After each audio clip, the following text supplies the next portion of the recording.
নমস্কাৰ আজি আমি এলপি আৰু ইউপি টেটৰ কাট অফ মাৰ্কস কিমানলৈকে যোৱাৰ সম্ভাৱনা আছে আৰু এনআইএছ ডিএলএড এইটো ৰিক্ৰুটমেন্টত একসেপ্ট হ'ব না নাই সেই বিষয়ে আজিৰ এই ভিডিঅটোত সবিশেষ আলোচনা কৰা হ'ব যেহেতু যেতিয়া এই এডভাৰটাইজমেন্টটো প্ৰকাশ কৰিছিল সেই সময়ত এনআইএছ ডিএলএডটো সম্পূৰ্ণৰূপে ইনভ্যালিড আছিল তথাপিও কিছুমান ক্যান্ডিডেটে এপ্লাই কৰিছে আৰু কিছুমান ক্যান্ডিডেটে এপ্লাই কৰা নাই এতিয়া কথা হ'ল যে যেটো এনআইএছ ডিএলএড আছে এই এনআইএছ ডিএলএডক সুপ্ৰিম কোৰ্টে ডিসেম্বৰৰ 10 তাৰিখত এটা ৰায় দিছে যে যিসকল ছাৰ বা বাইদেৱে 2017 চনৰ আগত এংগেজ হৈ আছে হিহতে নতুন ফ্ৰেশমেন বা নতুন ৰেগুলাৰ পোষ্টত বা আপগ্ৰেডেশন কৰিব পাৰিব এই কথাখিনিয়ে এনসিটিয়ে এখন এনসিটিৰ যেটো অফিচিয়েল ওয়েবসাইট আছে সেই অফিচিয়েল ওয়েবসাইটত সো আপোনালোকে চাব পাৰিব যে 27/1/2025 তাৰিখৰ দিনাখন এনসিটিয়ে পাবলিশ কৰিছে আৰু পাবলিশ কৰিছে লগতে যিমানখিনি ষ্টেট আছে গোটেই কেইখন ষ্টেটকে বস্তুখিনি ফৰৱাৰ্ড কৰিছে যে এনআইএছ ডিএলএড সম্পূৰ্ণৰূপে বৈধতা হয় আৰু নতুন ৰিক্ৰুটমেন্টত এপ্লাই কৰিব পাৰিব ইয়াতে গোটেই ডিটেইলছখিনি আছে আপোনালোকে যদি নোটিছখন চাব বিচাৰে তেতিয়া হলে যেটো অফিচিয়েল ওয়েবসাইট আছে এনসিটিৰ এই ওয়েবসাইটত গৈ আপোনালোকে ডাউনলোড কৰি ল'ব পাৰিব এতিয়া কথা হল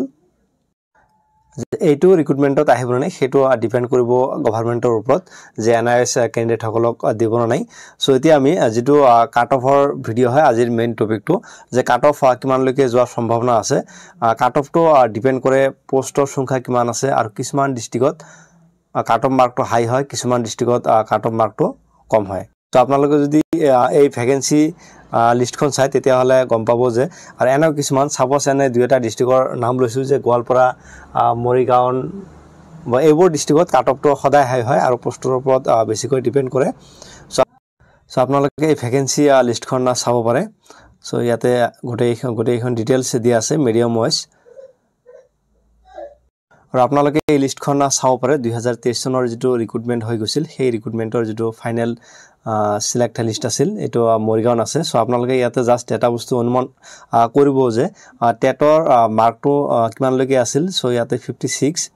এটো প্ৰথমতে ওবিসি আছে সো 56 আছে 58 56 সো আপোনালোকে এইখিনি এটা আইডিয়া বা অনুমান কৰি ল'ব পাৰে যে কিমানলৈকে মাৰ্ক আছিল সো ইয়াতে গোটেই এখন ডিটেইলছ দিয়া আছে সো ইয়াৰ পৰা জাস্ট আমি এটা আইডিয়া হে কৰি লম যে টেটৰ মাৰ্ক ইহতৰ কিমান লৈকে আছিল সো এটাৰ লগত কোনো সম্পৰ্ক নাই যদি আমি জাস্ট আইডিয়াটো লবৰ কাৰণতহে এই লিষ্টখন আপোনালোকক দেখাই লৈছো সো এতিয়া আমি কাট অফ মাৰ্কস কিমান লৈকে যোৱাৰ সম্ভাৱনা আছে সেই বিষয়ে আলোচনা কৰিম সো আপোনালোকে এখন চালে গম পাবো প্ৰথমতে আমি ওবিসি আৰু এমওবিসি লৈছো যেহেতু কেবাৰ টেটৰ পৰা লব 85% আৰু হায়াৰ সেকেন্ডাৰীৰ পৰা লব 5% আৰু ডিএলএডৰ পৰা লব 5% আৰু কালচাৰেল বা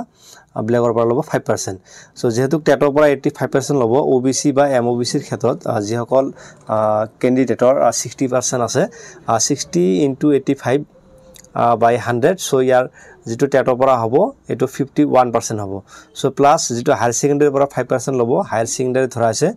66 * 5 by 100 ইয়াৰ পৰা 3.3 আৰু যেটো ডিএলএড আছে ডিএলএড ধৰা আছে 74% ধৰা আছে 74 * 5 by 100 ইয়াৰ পৰা 3.3 3.7 সো এই তিনটা 51 plus 3.3